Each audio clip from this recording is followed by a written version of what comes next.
കേന്ദ്രം പോലും ഇത്രയും RSS നേതാക്കന്മാരെ ചുരുങ്ങിയ കാലഘട്ടത്തിൽ RSS നേതാക്കന്മാരെ സന്ദർശിക്കലും ചർച്ച നടത്തലും ഒരു ശീലമാക്കി മാറ്റിയ ഒരാൾ ADGP സ്ഥാനത്ത് ഇപ്പോഴും തുടരുകയാണ്. എന്ന് വെച്ചാൽ പിണറായി വിജയൻ്റെ പോളിറ്റ് ബ്യൂറോ ഡൽഹിയിലല്ല, അത് നാഗ്പൂരിലാണ് എന്നത് വളരെ വ്യക്തമാണ്. ADGPയെ മാറ്റാൻ CPI അന്ത്യശാസനം കൊടുത്തിട്ട് മാറ്റമില്ല. അന്ത്യശാസനത്തിന് ശേഷം വേറെ ശാസനം CPI വ്യക്തമാക്കണം. ഇനി എന്താ അടുത്ത നടപടി എന്നുള്ളത് CPI വ്യക്തമാക്കണം. അപ്പോൾ ഇത് നടന്ന് RSS നേതാക്കന്മാരെ കാണുകയാണ്. ഇയാൾക്ക് ശമ്പളം കൊടുക്കുന്നത് എവിടുന്നാണ്? ഈ ADGPക്ക് ശമ്പളം കൊടുക്കുന്നത് എവിടുന്നാണ്? നാഗ്പൂരിൽ നിന്നാണ്.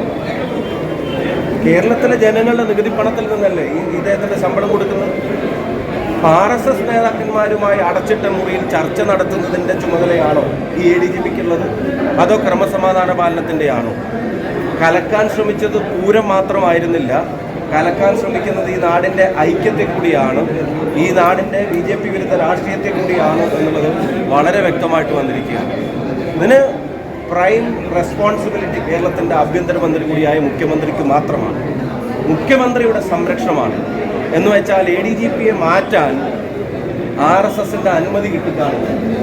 അത് കിട്ടാൻ വേണ്ടിയായിരിക്കും വെയിറ്റ് ചെയ്യുന്നത്. ആ അനുമതി ഇല്ലാതെ മാറ്റാൻ പറ്റുമായിരിക്കില്ല. പല നെക്സസും ഇവർ തമ്മിലുണ്ട് എന്നുള്ളത് വളരെ വളരെ കൃത്യമായിട്ട് തെളിഞ്ഞിരിക്കുകയാണ്.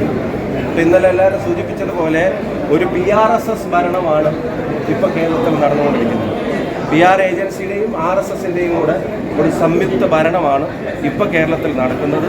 കേരളത്തിലെ ജനാധിപത്യ സമൂഹം, കേരളത്തിലെ രാഷ്ട്രീയ ബോധമുള്ള മതേതര സമൂഹം ഈ കൂട്ടുകെട്ടിനെതിരായി അതിശക്തമായിട്ടുള്ള നിലപാടെടുക്കുമെന്ന കാര്യത്തിൽ ഒരു സംശയമില്ല.